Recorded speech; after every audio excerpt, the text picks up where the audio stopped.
Hello, I'm Barbara Lee Diamondstein for Interior Design, The New Freedom. Today we'll be talking to Warren Platner, architect, interior designer, planner, who says he's just about the only architect who really believes that a building design comes from within. Perhaps you can tell us, Warren, what that really means and how your views are different from other people.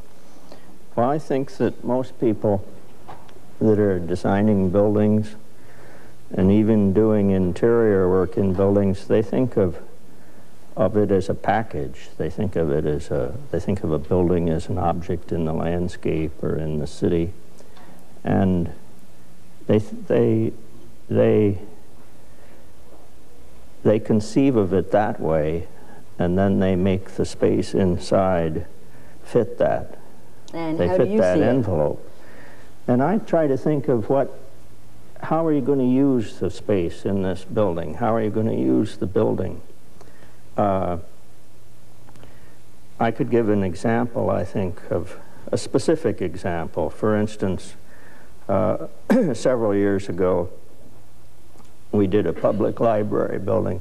The structure of the building and all the spatial arrangements and its arrangements in relation to the site and so on all developed from a concept of what the building should be inside.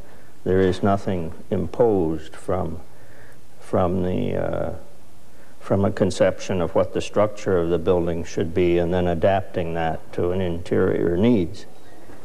And the first thing in thinking about that building, the first step that we took was I tried to conceive of what would be the best atmosphere, the best character for a small town public library building. In other words, where would you like to go to look for books, perhaps to sit down and read a book, anyway, to browse. Well, how innovative can you be in a books. Library? There are books, and there are stacks, and there are lights, and there are desks, and there are chairs, and what did you do? Well, the first thing that we did with that concept was to think of it as a donut. In other words, if you add many individual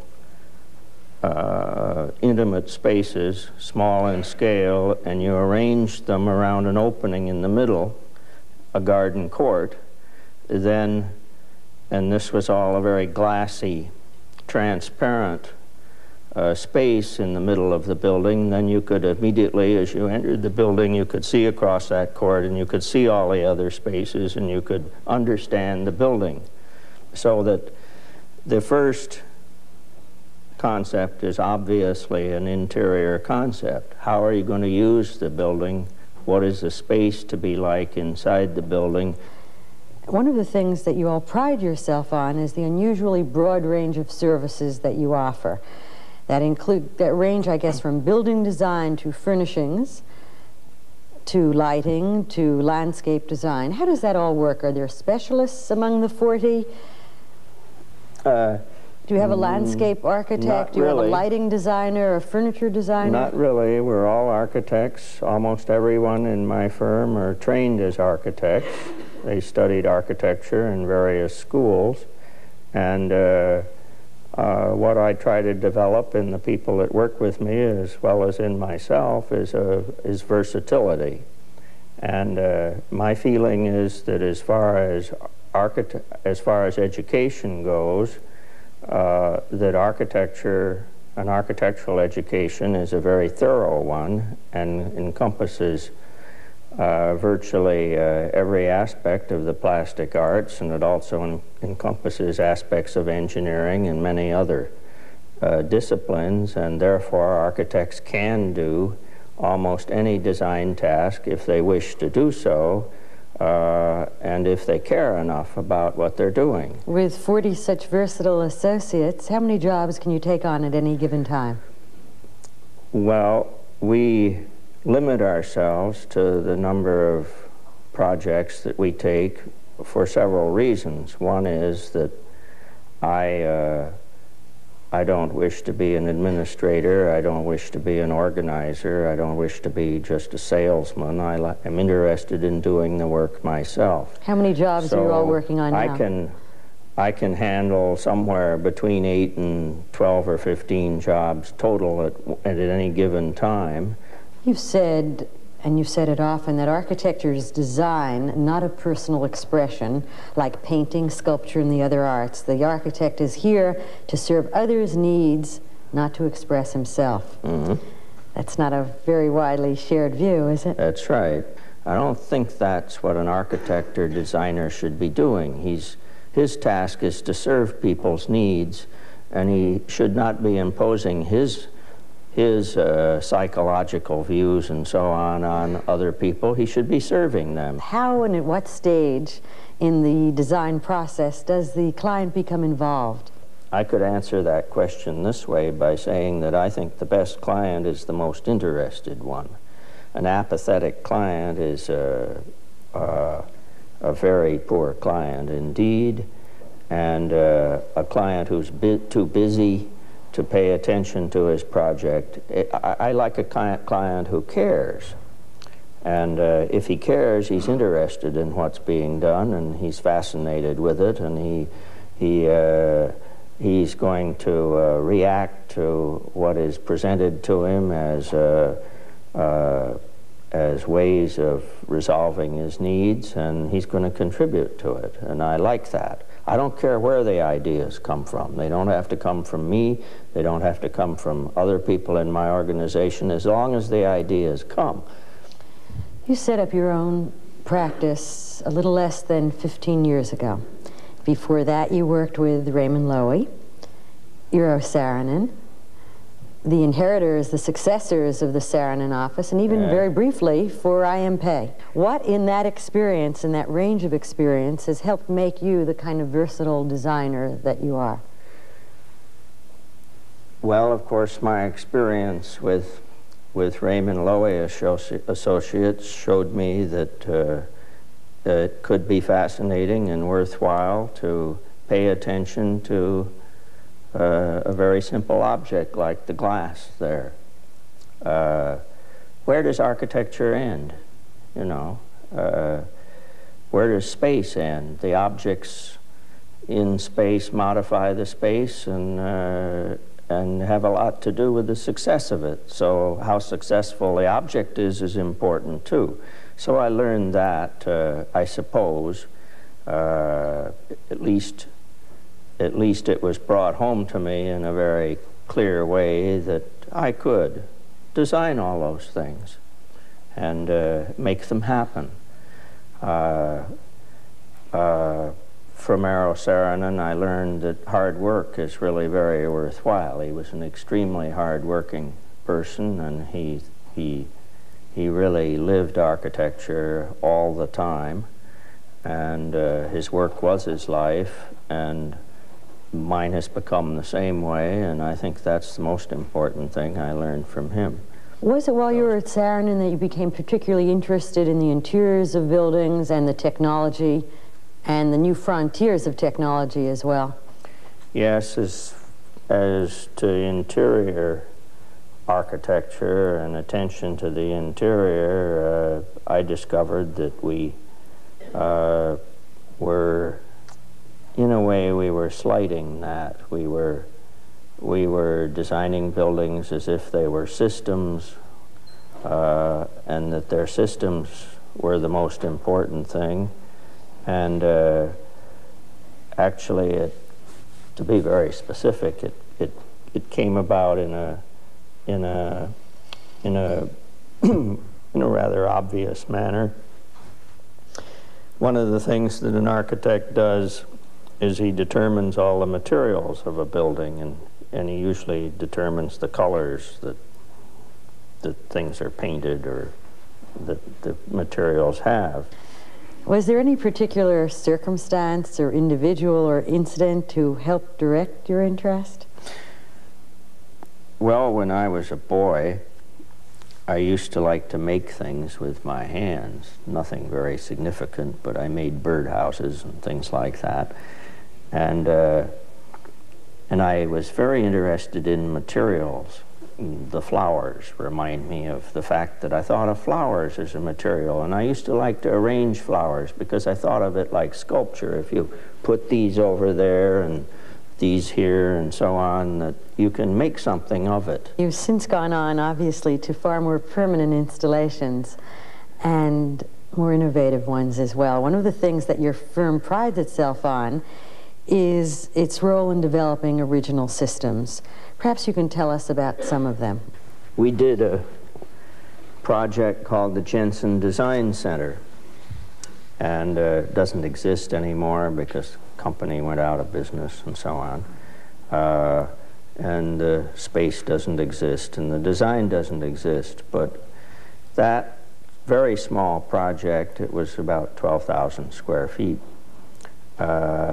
That very small project had in it many things that we conceived of which are now fairly ubiquitous in the architecture and design world. Can you be specific with some of them? Yes, I can, but I'd like to point out that it was a very purposeful thing. We didn't do it arbitrarily, but one of our tasks was to put George Jensen on the map as a factor in furniture and lighting and fabrics to the trade. And we did that several ways there. The most unusual way we did it was by projection. We had opposite the entrance when you came off the elevators, we had a very large white wall, and the space was not dark, but it was relatively dimly lighted. And we projected images on that wall that were three-dimensional images of objects and places and buildings and interiors and so on. In other words, rather than just light the floor or objects or the whole space with light, we created, by using framing projectors and masks and stencils, we created very special lighting effects the way theater designers had been doing for a long time, but nobody had ever done that in interior design or architecture before. That is also a very popular thing today. Another thing that we did was we used, for the first time in this country anywhere, we used all glass detailing for our partitions, so that the partitions were pieces of glass from floor to ceiling, and they were braced by other pieces of glass that were at right angles to the main pieces of glass, and we used silicone filled joints and patch hardware and all those things that are very, very ubiquitous today.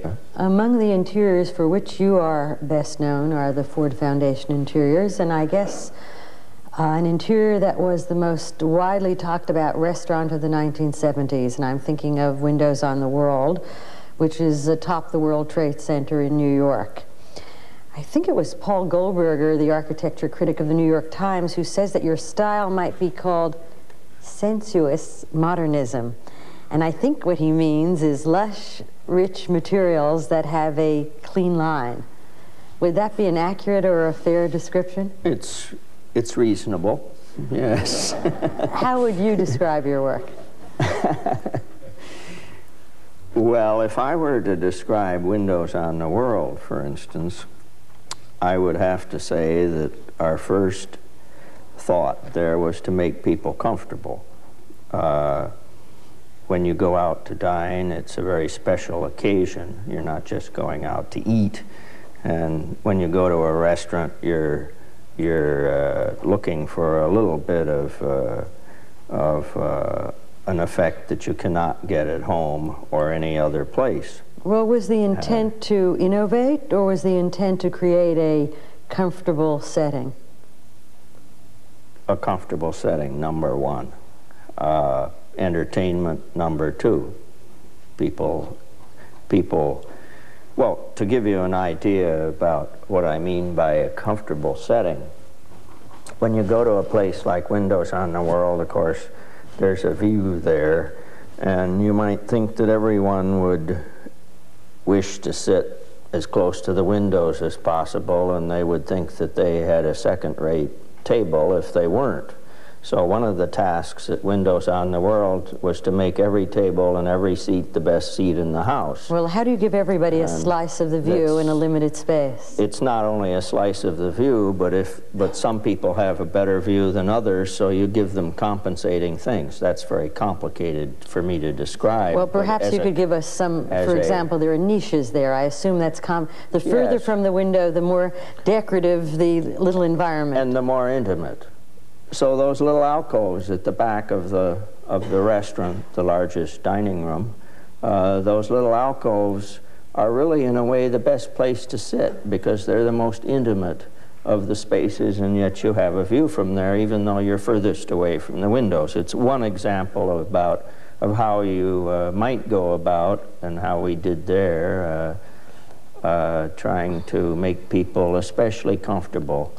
And by comfort, I mean many different things, of course, not just physical comfort, but psychological comfort, too. Do you ever expect the restaurant to be the popular success that it was?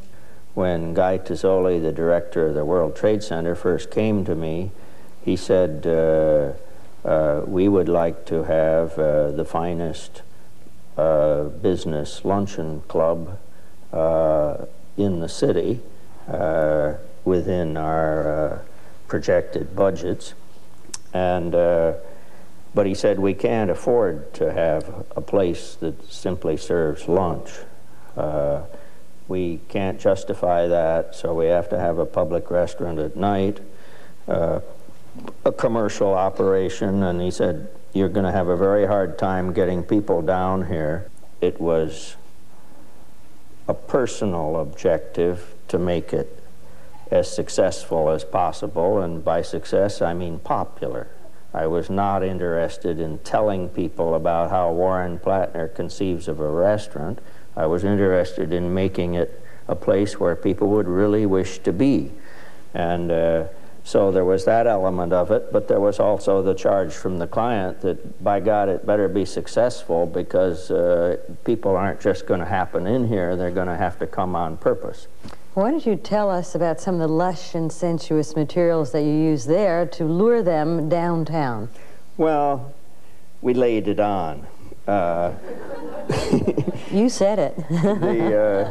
Perhaps the best example is the men's toilet room. The men's toilet room has a silk ceiling and pink marble and a lot of mirrors and a lot of lights, and that was a very purposeful thing. I conceived that the entire experience of going to dine at Windows on the World was the important thing, that any part of that is part of the experience. And of course, as you know, the best advertising for any restaurant is word-of-mouth advertising. If people go away talking about it and they're saying nice things, it doesn't matter what they're talking about. You ended up doing a restaurant in Kansas City as well. That was sort of a Valentine, and not by accident, to that city. Well, the reason for it wasn't consciously a Valentine, but our clients were Hallmark, the greeting card people. And there's a certain aesthetic implied there. Very pretty, cute things. And the intent was to do something very special for them. There's no reason why Kansas City shouldn't have a particular character and a particular style and a particular design, just the way Windows on the World has its character and design. So I'm always looking, when I start a project, I'm always looking for what is the hook to hang it on. You know, where does the conception come from? And thinking of Crown Center, which was the name of the project, group of buildings, and thinking of the client and their principal business being greeting cards, I did something that's like a lace Valentine. I suppose it was described that way by somebody else. I didn't describe it that way, but it's very pretty. One of the largest projects that you worked on was Water Tower Place in Chicago. It's a whole city block in Chicago, 70 stories high. That is, I guess, what you would call an instant landmark. More people meet at the interior of that central elevator shaft than most any other place in Chicago. What specific design problems did such a project present to you? Well, Water Tower Place is a very large building. It's 70 stories high. It's a whole city block. It has no exterior space to speak of. The building goes from sidewalk to sidewalk and sidewalk to sidewalk, the entire block. And it's packed with many different functions. There are 50 stories of apartments. There's a 20-story hotel. There's an office building.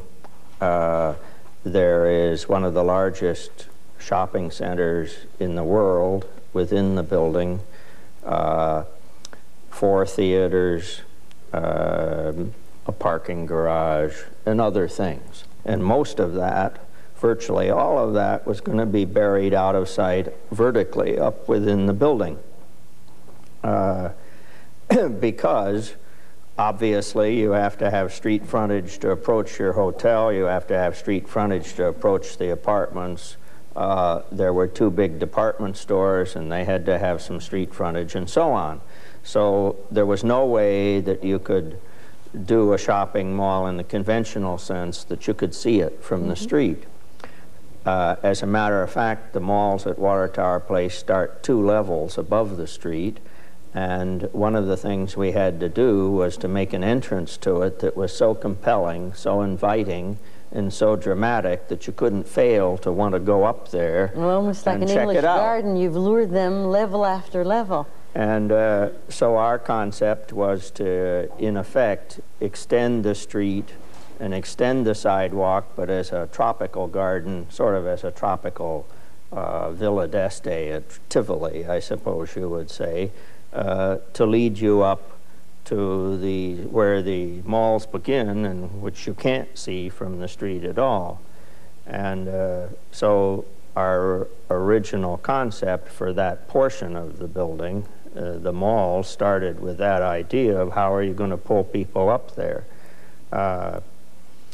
There's some interesting detail there. For instance, it's a long ways, both vertically and horizontally, up those escalators, and there are stairs also because there have to be by law. But it's a long ways from where you enter to where you reach the top and where the malls begin. And one of the things that we did that I don't think most people realize is we used false perspective there, and the escalators diverge as they go up. They're not parallel to each other. And as you know, in perspective, parallel lines converge on a point in the distance, and if you spread the lines apart, it makes the distance seem closer to you. And Conversely, if you make them falsely converge, it makes it seem farther away. So one of the things we did is arrange that space and the elements in it so it made the distance from the bottom to the top seem much shorter than it was. Of course, when you come out of the malls, it's the reverse, but we've had you then, so... You're on your own. Yeah. One of the most neglected areas of design are offices, the place where most of us spend most of our time. What is the prospect for a more humane use of human beings in their offices? I care very much about the quality of what we do. I don't care about the quantity of what we do. I care about every detail of what we're concerned with. And I think that is the answer to what makes spaces with livable quality, with workable quality, spaces that make life worth living, that enrich one's life, that makes one feel comfortable, all the things that should happen when buildings and the spaces in them are determined. Unfortunately, I think the trend in my profession is exactly against that. Architectural firms are getting larger and larger and larger, and there's becoming a whole new profession called interior design, and there are interior design firms that aren't architects at all. How do we feel about that? Are dividing it. I don't think it's a good idea to divide it. I think that's an abdication of responsibility on the architect's part. You think all interior designers should be architect trained? Yes, I do. I think that there are many disciplines that they lack if they don't have architectural educations. And how do you make the distinction between an interior designer and an interior decorator? I'm both. And I'm an architect. How do you live? What's a Warren Platner house like? My own house is, it's formal. It has distinct rooms and spaces in it, definitely rooms. It's not one space sliding into another. By formal, I mean it has very definite form. It's not casual. On the other hand, I like to lie on the floor, and I'm very dressed up today. Usually I wear some old Levi's and a work shirt. I like to live informally in formal spaces, but you have to understand what I mean by form. I think we began to, for sharing the really extraordinary range of your expertise and experiences with us, and in doing it in such a generous way. Our thanks to you, Warren Platner, and thank you, audience, for being with us, too. I'm Barbara Lee Diamondstein for Interior Design, The New Freedom. Thank you. Thank you. It's my pleasure. Thank you.